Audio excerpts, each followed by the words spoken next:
bienvenue au cirque du Tarpia. Hello tout le monde. Aujourd'hui, changement d'ambiance car il s'agit d'une vidéo particulière. Tout d'abord, je tenais à souhaiter la bienvenue aux 200 petits nouveaux qui nous viennent tout droit de chez la douce McCripsta. Oui, bienvenue et installez-vous confortablement. Vous avez un bol de morora sur votre gauche et un verre de soude sur votre droite. Oui, d'abord laissez-moi vous présenter la petite mascotte de la chaîne, Pia. Coucou! Ce sont les abonnés qui m'ont aidé à lui trouver un nom. Ne vous fiez pas à sa jolie petite bouille, elle peut parfois se montrer très insolente. Alors, laissez-moi vous présenter un peu ma chaîne avant que la vidéo ne commence.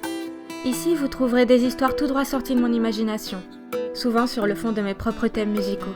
Car oui, je compose également toutes sortes de thèmes, notamment sur les creepypastas. Je suis sur pas mal de projets d'écriture en ce moment. J'ai par exemple une collaboration écrite en cours avec l'Antre de l'étrange, un ami conteur avec qui je collabore beaucoup de base. D'ailleurs, si vous ne le connaissez pas, je vous invite à cliquer sur le lien en description. C'est une chaîne à connaître. Vous serez vite envoûté par sa voix suave.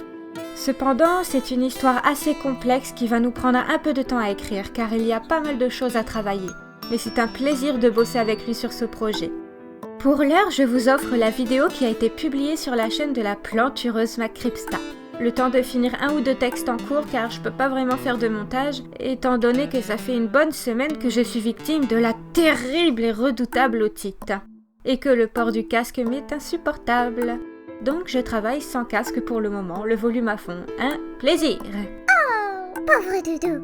Oh, toi, tu vas finir dans une cage avant la fin de l'année. Même pas cap. Tu veux parier?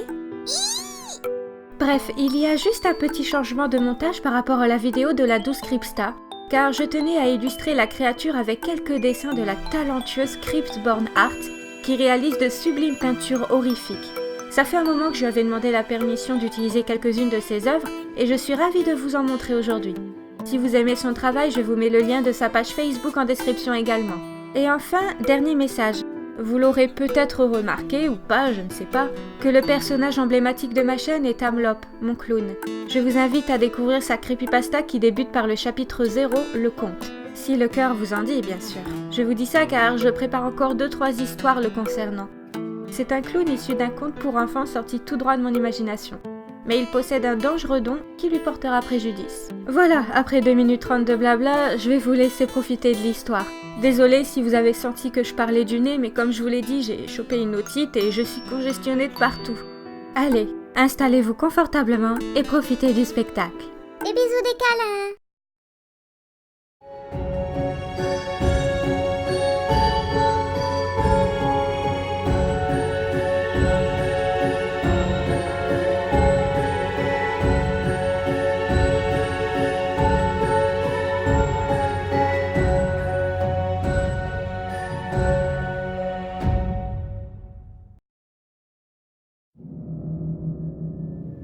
Depuis peu, je suis victime de paralysie du sommeil. Je peux vous dire que ça fait tout drôle la première fois. Si vous ne savez pas très bien ce que c'est un état qui survient durant la phase du sommeil paradoxal, où l'irréel devient réel. Cette phase ne dure qu'une quinzaine de minutes et le cerveau est fortement actif à ce moment-là. J'ai eu ma première paralysie du sommeil il y a environ 2 mois, je dirais. Je dormais profondément et puis j'ai entendu le plancher craquer dans le couloir.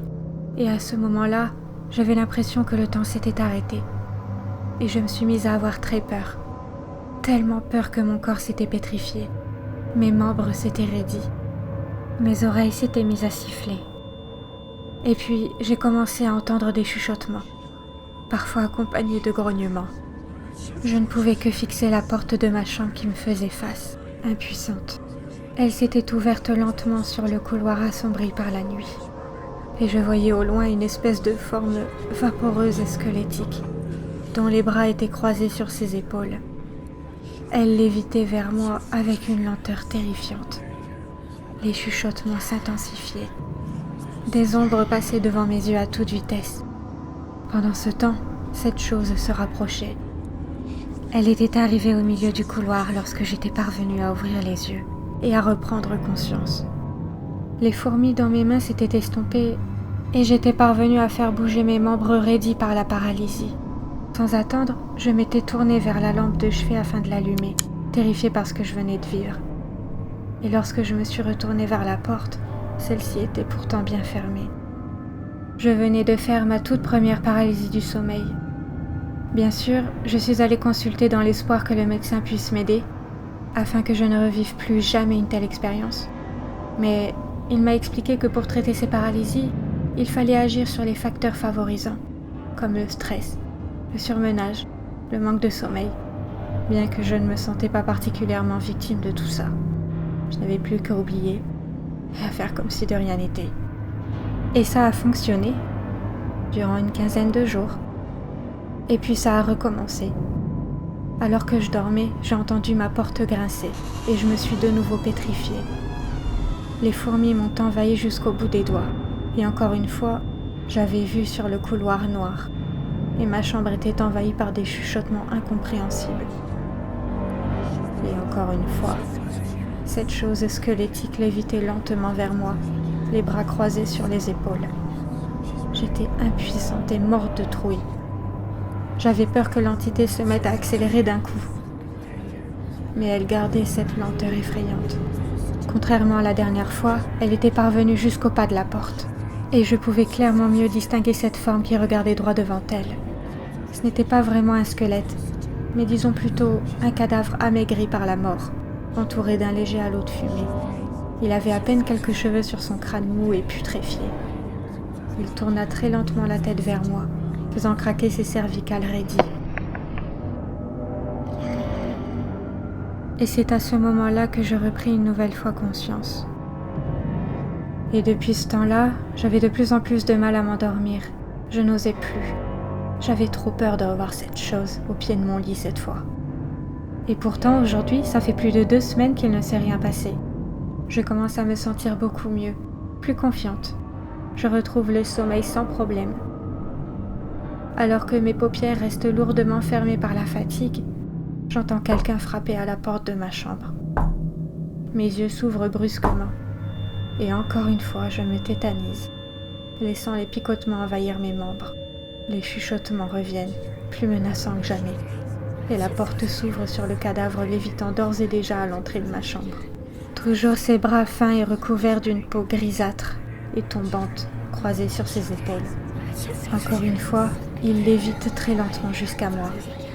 Il ne s'est jamais autant rapproché jusqu'à présent. Il est bel et bien dans ma chambre cette fois. Ce qui est dingue, c'est que j'arrive même à sentir l'odeur de putréfaction insoutenable.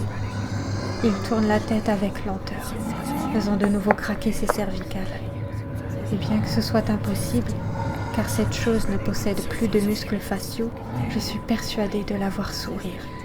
Et puis, elle a disparu, d'un seul coup. Et pourtant, je reste dans mon état second. Je ne parviens pas à reprendre connaissance. Normalement, à ce stade de la paralysie, je parviens à retrouver mes moyens. Mais mon souffle se coupe, alors que je sens une présence derrière moi, puis un souffle froid dans la nuque.